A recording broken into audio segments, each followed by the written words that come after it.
Look, I never thought I'd be the guy telling this story. I mean, you always think this kind of thing happens to other people, right?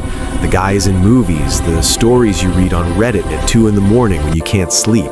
But here I am, and honestly, even now, months later, I still can't believe how everything went down. My name's Jake. I'm 34 years old, and up until 6 months ago, I thought I had it all figured out. Beautiful wife, great job, nice house in the suburbs, the whole American dream package. Turns out, I didn't know a damn thing. So let me take you back to where this all started, because the thing is, the cracks were there all along. I just wasn't paying attention. Or maybe I was paying attention to all the wrong things. My wife, Amanda, God, even saying her name still does something to me. We'd been married for 8 years. High school sweethearts, if you can believe that. We got together senior year, went to the same college, got married right after graduation. Everyone said we were perfect together. Her mom, my mom, all our friends. Jake and Amanda, they'd say, like we were one entity, one unit. And for a long time, that felt right. But somewhere along the line, things changed. And I'm not talking about the usual stuff, the way married couples settle into routines, stop dressing for each other, start taking things for granted. I mean, yeah, that happened too, but this was different. This was deeper. Amanda started working late, like 3-4 times a week. She'd come home at 9-10 o'clock at night, exhausted, barely able to hold a conversation. She worked in marketing at this tech startup downtown. And look, I get it. Startups are demanding. I run my own consulting business, so I understand the grind. But something about it felt off. The real kicker was her phone.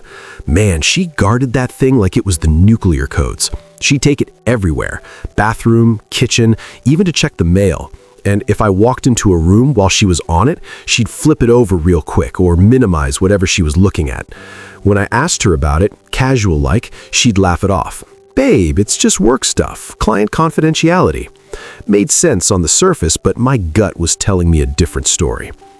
Then there were the little things. She stopped wearing her wedding ring to work, said it kept catching on her laptop. She changed her perfume, started hitting the gym at weird hours, bought new lingerie that I never saw her wear, at least not for me. And the intimacy? Forget about it. We went from being all over each other to maybe once every few weeks, and even then it felt mechanical, like she was going through the motions. I'd try to talk to her about it, but she'd shut me down. I'm just stressed with work, Jake. Don't make everything into a big deal. But it was a big deal, to me at least. I felt like I was losing her, like she was slipping through my fingers and I didn't know how to hold on. I started second-guessing everything. Was I boring? Had I let myself go? Was I not giving her enough attention? I tried everything. Date nights, surprise flowers, cooking her favorite meals. Nothing worked. She'd smile, thank me, but there was this distance in her eyes, like she was looking through me instead of at me. About 3 months ago, I couldn't take it anymore. I did something I'm not proud of. I checked her phone. I know, invasion of privacy, breach of trust, all of that, but desperation makes you do crazy things. One night, she was in the shower and her phone was on the nightstand, and I grabbed it. My hands were shaking so bad I could barely type in her passcode. Thank God she hadn't changed it. Our anniversary. How ironic. What I found made my stomach drop. Text messages, dozens of them, to a contact saved as Chris Office. But these weren't work messages, not unless their office had a very different definition of team building.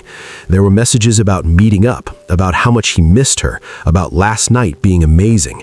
There were inside jokes, pet names, stuff that made me feel physically sick. And the most recent one, from just that afternoon, it said, "Can't wait to see you tonight, beautiful. Same place?" I just sat there on the edge of the bed, phone in my hand, feeling like the floor had dropped out from under me. 8 years. 8 years of my life, and she was throwing it away for some guy named Chris from her office. I heard the shower turn off, and I quickly put the phone back, tried to compose myself. When she walked out in her towel, all I could do was look at her and think, who are you? Do I even know you anymore? That night, I didn't sleep. I laid there next to her, watching her breathe, wondering if she was dreaming about him, wondering how long this had been going on, wondering what I'd done wrong. But then something else crept in, something darker. Anger. Pure, white-hot anger. How dare she? How dare she make me feel like I was the problem? Like I was crazy for noticing things were off, when all along she was sneaking around behind my back. By morning, I'd made a decision. I wasn't going to confront her, not yet. I needed to know the full extent of it. I needed proof, real proof, not just text messages she could explain away.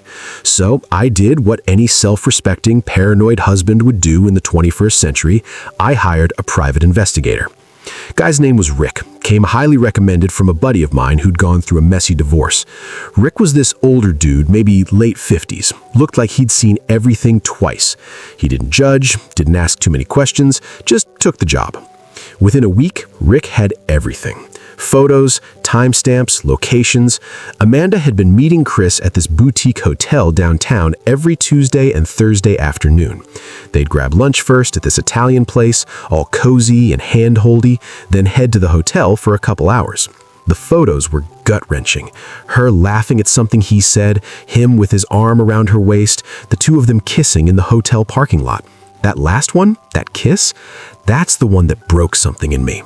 It wasn't just a peck, wasn't just physical. It looked intimate, passionate, like they were in love. Rick gave me a full dossier. Christopher Mitchell, 36, senior account manager at Amanda's company. Divorced, no kids, drove a BMW, lived in some fancy loft downtown. The guy was basically a walking midlife crisis starter kit, and apparently he'd been working closely with Amanda on this big client project for the past 6 months. 6 months. That's when things had started to change. It all clicked into place. Now, here's where I could have done the normal thing. Lawyer up, file for divorce, take her to the cleaners. God knows I had the evidence. But something in me wanted more. I wanted her to feel what I felt. I wanted her to understand the betrayal, the humiliation, the sheer gut-wrenching pain of it all. So I started planning. And let me tell you, I'm not usually a scheming kind of guy, but heartbreak and rage make for a hell of a cocktail. I decided to throw a dinner party. Sounds innocent enough, right? I told Amanda I wanted to do something nice, celebrate us, have some friends over. She seemed surprised, but pleased.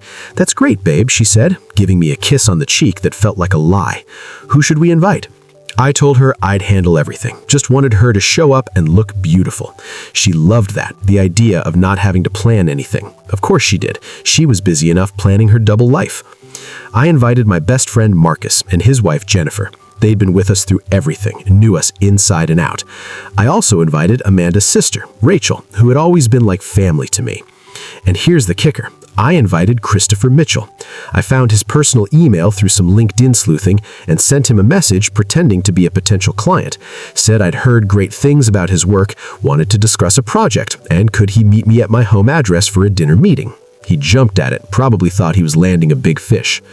The night of the dinner, I was a mess of nerves and adrenaline.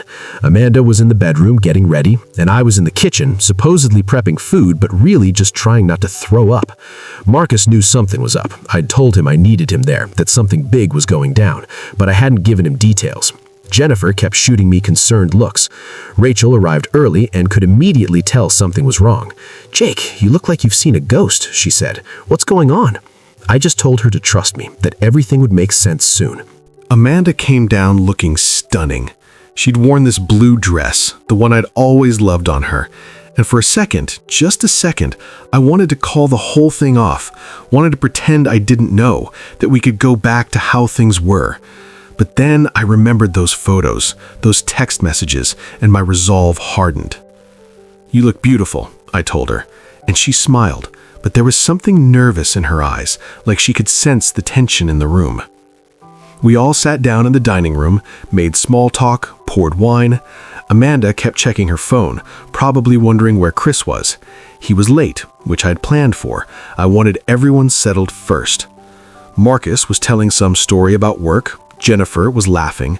Rachel was asking Amanda about her job, and I was just watching Amanda, studying her face, memorizing it.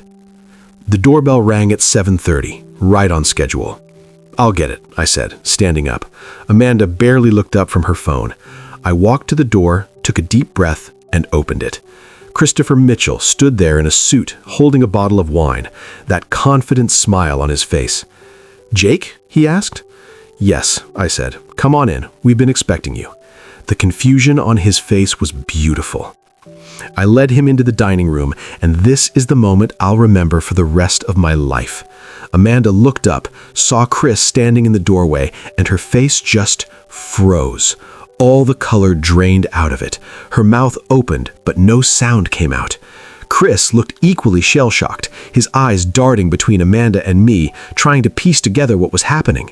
Marcus and Jennifer looked confused, but Rachel, God bless her, she's always been sharp.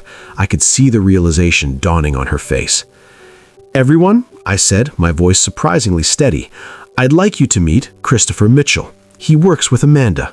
I let that hang in the air for a second. "Chris, please, have a seat. We have so much to talk about." Chris didn't move, just stood there like a deer in headlights. Amanda finally found her voice. "Jake," she whispered, "what is this?" "This," I said, walking back to my seat, "this is dinner. You said you wanted to have a nice evening, so here we are. Chris, aren't you going to sit? You've been spending so much time with my wife, I figured it was time we all got acquainted." The sarcasm was dripping off every word. Amanda stood up so fast her chair scraped against the floor. "Jake, I can explain." "Can you?" I cut her off, because I'd love to hear it. We all would. Please, enlighten us. Chris found his voice. "Look, man, I think there's been a misunderstanding." "No misunderstanding," I said, pulling out my phone. "See, I've got photos, text messages, hotel receipts, 6 months worth. So why don't you both save the explanations and just be honest for once?" Marcus let out a low whistle. "Oh, damn." Jennifer gasped. Rachel was just staring at Amanda with this look of utter disappointment. Amanda's eyes filled with tears. "Jake, please, not like this. Can we talk about this privately?" "Why?" I asked. "You didn't seem to care about privacy when you were screwing him every Tuesday and Thursday. Why should I care now?" My voice was getting louder, all that rage I'd been holding in for weeks finally bubbling over. 8 years, Amanda. 8 goddamn years. For what? For him? Chris tried to take a step back. "I'm just gonna go." "Sit down," I said, and something in my voice made him stop. "You don't get to run away. Neither of you do. You both made your choices. Now you get to sit here and face the consequences." Rachel stood up. "Amanda, tell me this isn't true. Tell me you didn't do this to Jake." But Amanda just stood there crying, and that was answer enough. "You know what the worst part is?" I continued, addressing the room. "It's not even the cheating. I mean, that's horrific, don't get me wrong. But it's the lying. Every single day, looking me in the eye, telling me nothing was wrong, making me feel crazy for noticing things were off. That's what really kills me. I trusted you with everything, Amanda. Everything. And you threw it away like it meant nothing." "It wasn't like that," Amanda sobbed. "I never wanted to hurt you. It happened. We were working together, and he understood me, and things with us had been so distant." "So that makes it okay?" I interrupted. "Because I was working hard to provide for us? Because I wasn't mind-reading your every need? That gave you permission to cheat? That's rich." Chris finally spoke up, and I'll give him credit. At least he tried to man up. "She's right. It just happened. We didn't plan it. And look, man, if it means anything, I told her she should tell you. I didn't want it to be like this, sneaking around." "Oh, wow, what a hero," Marcus said sarcastically. "You're having an affair with a married woman, but hey, at least you suggested she come clean. Give this man a medal." "Marcus?" Jennifer warned, but Marcus was on a roll. "No, Jen, this is messed up. Jake's my boy, and this is it's low. Both of you." He pointed at Amanda and Chris. "You should be ashamed of yourselves." Amanda collapsed back into her chair. I am ashamed. Jake, I'm so sorry. I know that doesn't fix anything, but I am. I never wanted this to happen." "Then why did it?" I asked, and for the first time my voice cracked. Was I really that terrible? That boring? That easy to replace? "No," Amanda said quickly. "No, it was never about you. You're a good man, Jake. You've always been good to me." "Just not good enough, apparently," I said bitterly. Rachel finally spoke up, her voice cold. "I'm disgusted with you, Amanda. Jake's been nothing but devoted to you. Mom and Dad would be heartbroken." "Don't," Amanda snapped. "Don't bring them into this." "Why not?" Rachel shot back. "They love Jake like a son. This is going to destroy them." The drive to the trailhead was surreal. Sarah chatted about nothing. The weather, a patient she'd had that week, a funny video she'd seen online. Normal Sarah. Sweet Sarah. The Sarah I'd married. I kept wondering which one was real. Maybe they both were. Maybe people are just complicated, capable of love and murder at the same time. We met Tom in the parking lot. He gave me this big hug, this sympathetic clap on the back. "Hang in there, brother," he said. "We're going to get through this together." Together. Right. We started hiking. It was early, and the trail was nearly empty, just like Tom's notebook had noted. The rain started about 20 minutes in, just a drizzle, but enough to make the rocks slick. We climbed higher, and my heart was pounding, but not from exertion, from fear, from anticipation. Every time Tom walked behind me, I tensed, waiting for hands on my back. Every narrow section of trail, I imagined the push, the fall, the end. But nothing happened. We reached the summit, took some photos. Can you believe that? Sarah took a selfie of the three of us, smiling like everything was normal. And then we started back down. Halfway down, Tom suggested we stop at an overlook to talk. "Good a place as any to discuss your financial situation," he said. The overlook was beautiful and deadly. A flat rock outcropping with a stunning view and a 200-foot drop on three sides. Sarah sat down on a rock, and Tom gestured for me to sit next to her. He remained standing. Here it comes, I thought. This is it. My hand moved to my phone in my pocket, ready to hit record on video if I needed visual evidence. Tom pulled out a folder from his backpack.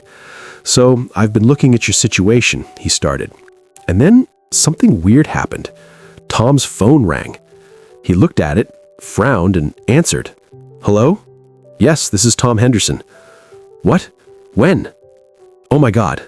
Okay, I'm coming right now." He hung up, his face pale. That was the hospital. Mom had a heart attack. They said I need to come immediately. Sarah jumped up. "Oh my God, is she okay?" Tom was already moving back toward the trail. "I don't know. They said it's serious. I have to go, now." He looked at me. "Jake, I'm sorry. We'll have to do this another time. Can you make sure Sarah gets back safe?" And just like that, he was running down the trail, leaving me and Sarah alone on the overlook. Sarah was crying, panicking about her mom, and I was completely confused. Was this part of the plan? A setup? It seemed too convenient. But then Sarah got a call too, the hospital, confirming her mom really was sick. We hurried down the trail together, drove to the hospital in separate cars.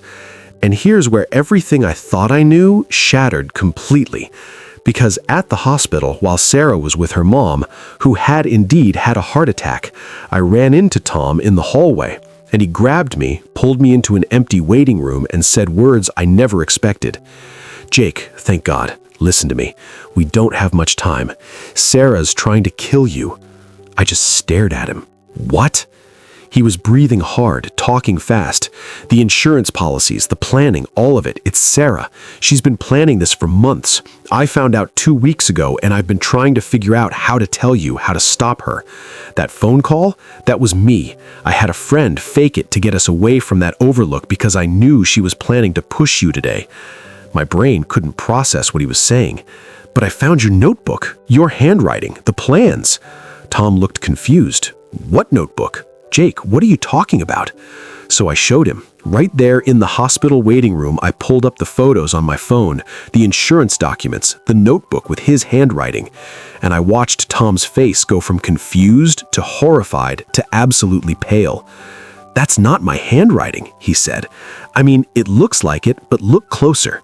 He grabbed my phone, zoomed in on the photos. "See the E's? I always loop mine. These are straight. And the T's, I never cross them that low. Someone copied my handwriting, but they didn't get it perfect." He looked at me with dawning horror. "How long have you had access to my apartment?" "I have your spare key," I said slowly. "We traded, remember?" Tom shook his head. "Jake, I gave you that key, but did you ever use it before this week?" I thought back. No, never. Tom pulled out his own keys, found his spare to our house. Do you know how many times I've used this key in the past 6 months? I shook my head. 0 times, he said, because Sarah told me you guys changed the locks and forgot to give me the new key. She said she'd get me one, but never did. We stared at each other as the horrible truth clicked into place. Someone else has had access to both our places, I whispered. The insurance, Tom said urgently. Show me the beneficiary names again. I swiped to those photos. There was Sarah's name, clear as day. But Tom grabbed my phone and zoomed in on the signature lines. Jake, these aren't Sarah's signatures. Look at the S in Sarah. Your wife does this little flourish at the end. These are clean, no flourish. Someone copied my handwriting, but they didn't get it perfect. He looked at me with dawning horror. If not you, if not Sarah, then who? That's when we heard a scream, Sarah's scream from somewhere down the hall. We ran. Tom got there first, bursting into a patient room where Sarah was standing, phone in hand, face white as a ghost. He's dead, she said in a broken voice. Jake, he's dead. For a wild second, I thought she meant me, that I was the one who died and this was some weird afterlife moment. But she was looking at her phone at a news article. Who's dead? I asked. She turned the phone to show me, and there, in the Seattle Times breaking news alert, was a photo of a man I'd never seen before. The headline read, "Local businessman found dead in apparent suicide." Who is that? I asked. Sarah was shaking. That's Marcus Wheeler. He finished for her. Marcus was Mom's boyfriend for the past year. I was so confused. Okay, that's tragic, but I don't understand. Sarah cut me off, her voice gaining strength, anger. 6 months ago, Marcus came to me at the hospital. He told me he needed money, a lot of money. He said he'd made some bad investments and owed dangerous people, and if he didn't help me, he'd tell you something that would destroy our marriage. Her eyes met mine, filled with tears and shame and fear. Jake, before I met you, I was engaged to someone else. His name was David. We broke it off because I caught him cheating and I moved to Seattle for a fresh start. But there's something you don't know, something I never told you. The room fell into this heavy silence. Chris was still standing awkwardly, clearly wanting to bolt. Amanda was crying into her hands. Marcus and Jennifer looked uncomfortable but also angry on my behalf. Rachel looked like she wanted to throttle her sister. And me? I felt hollow, like I'd been scooped out from the inside. I want a divorce, I said finally, and the words felt both terrifying and freeing. I've already spoken to a lawyer. I've got all the evidence I need. You can keep the house if you want. I don't care. I just want out. Amanda looked up at me, mascara running down her face. Jake, please, can't we try to work through this? Counseling or something? Work through this? I repeated incredulously. Amanda, you've been sleeping with another man for 6 months. You've been lying to me every single day. What exactly is there to work through? The trust is gone. The respect is gone. Hell, the love might still be there somewhere, but it's buried under so much betrayal and I can't even see it anymore. I love you, she said desperately. I do, Jake, I love you. You love me? I laughed, but it came out broken. You've got a funny way of showing it. Chris cleared his throat. Look, Amanda, maybe he's right. Maybe it's better if we don't, Amanda said, turning to him. Just don't. You don't get to act like you care about what's right. You knew she was married. You knew what you were doing.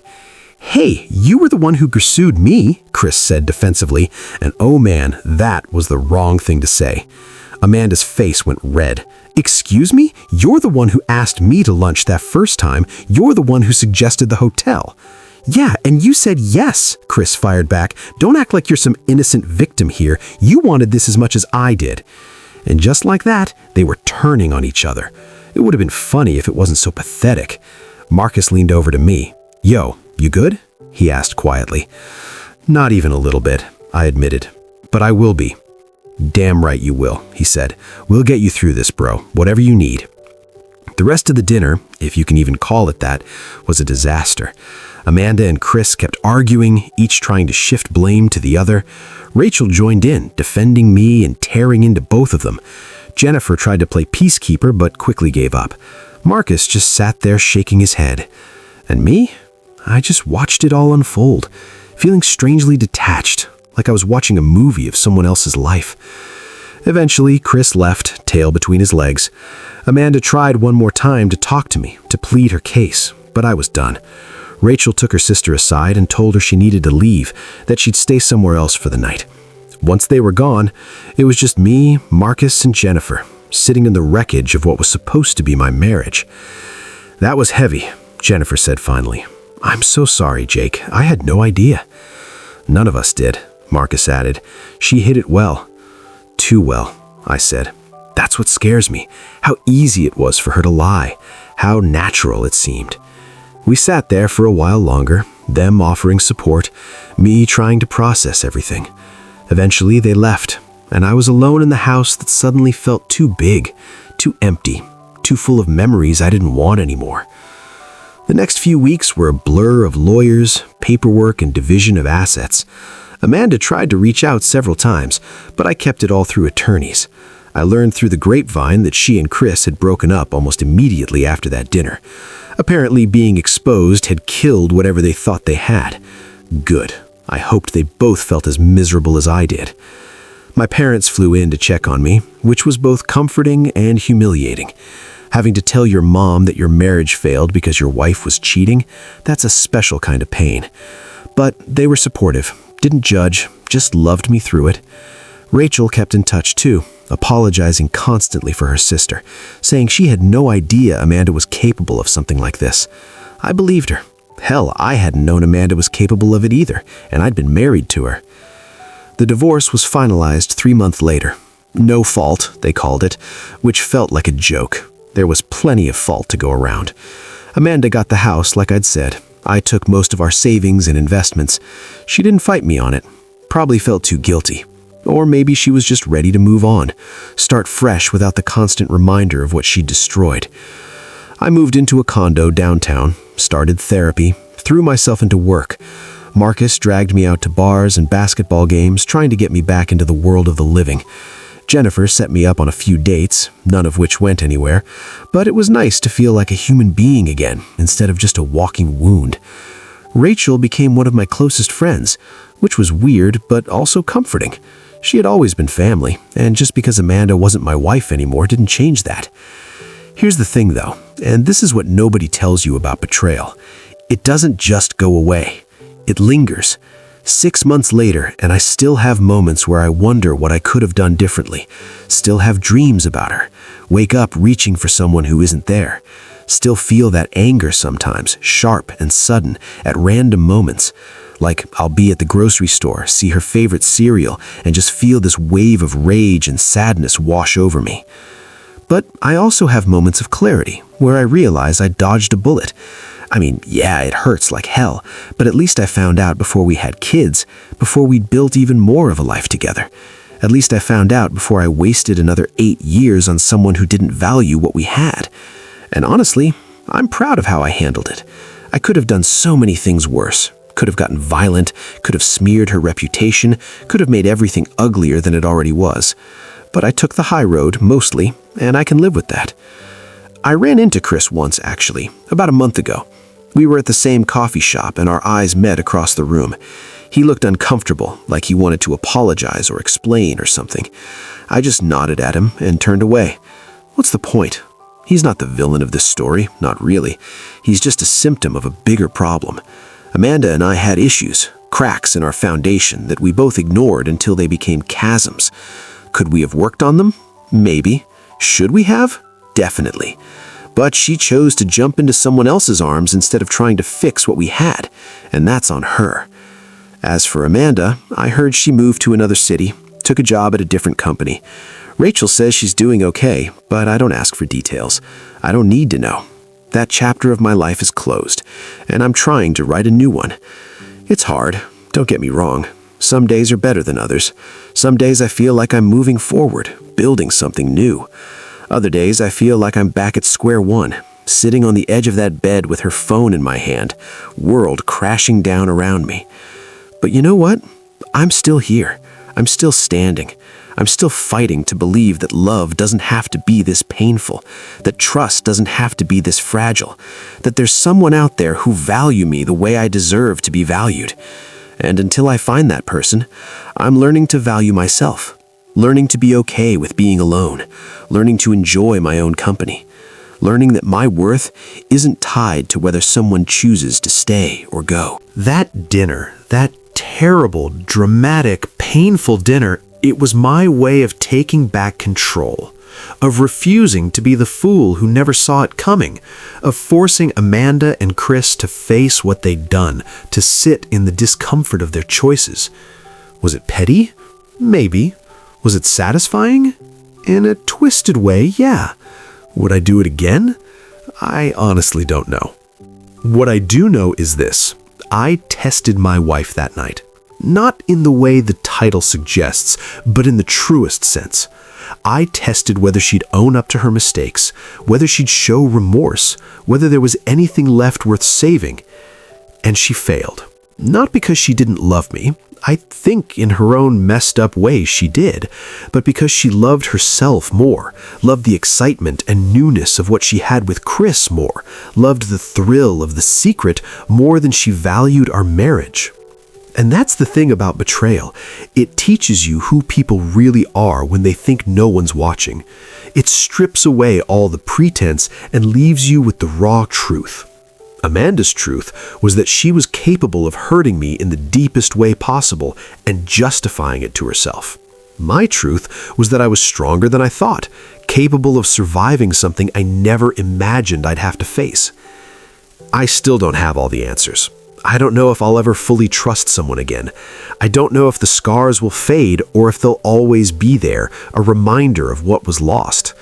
But I'm trying. Every day I'm trying to be better, to heal, to move forward. And some days, that's enough. So if you're out there going through something similar, if you've been betrayed or lied to or broken by someone you loved, I want you to know something. It's not your fault. You didn't deserve it, and you will survive it. It's going to hurt like hell. God, it's going to hurt. But you're going to come out the other side. Maybe not the same person you were before, but maybe that's okay. Maybe you'll be stronger, wiser, more careful with your heart. Maybe you'll learn to spot the red flags earlier. Maybe you'll learn that sometimes the hardest thing and the right thing are the same thing. That night when Amanda said she was leaving me, now, she never actually said that during the dinner. I said I wanted a divorce. She was the one caught, frozen, exposed. But in her freezing, in her shock and fear and panic, she showed me everything I needed to know. She showed me that the woman I married was gone, replaced by someone I didn't recognize. And that person wasn't worth holding on to.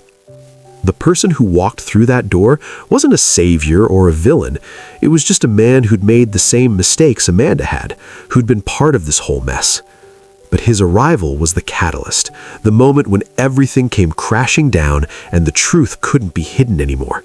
And for that, as much as I hate what happened, I'm grateful, because living a lie is worse than facing a painful truth. These days, I'm okay. Not great, not fully healed, but okay. I laugh with my friends, I work hard, I've even started dating a little. Nothing serious, just testing the waters.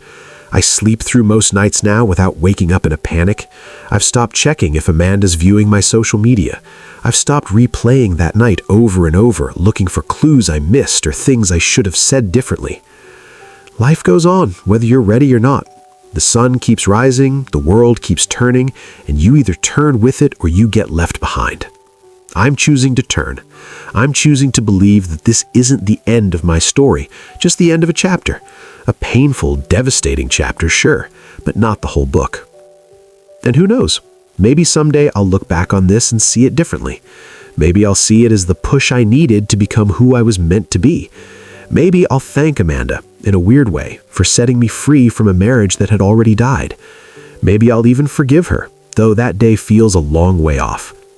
But for now, I'm just taking it one day at a time. I'm rebuilding my life, my confidence, my ability to trust. I'm learning that I'm enough, all by myself, without needing someone else to validate my worth. And I'm learning that the right person, when they come along, won't make me question or doubt or check their phone in the middle of the night. They'll make me feel secure and valued and loved, the way it should have been all along. So yeah, that's my story. The night I tested my wife by exposing her affair in front of everyone we cared about. The night she froze when she saw her affair partner walk through the door. The night my marriage ended and my new life began. It's not the story I wanted to tell. It's not the life I planned, but it's the truth, messy and painful and real. And if nothing else, I can say I faced it head on with whatever courage I could scrape together. And that has to count for something, right? That has to mean something, because if it doesn't, then what the hell was it all for?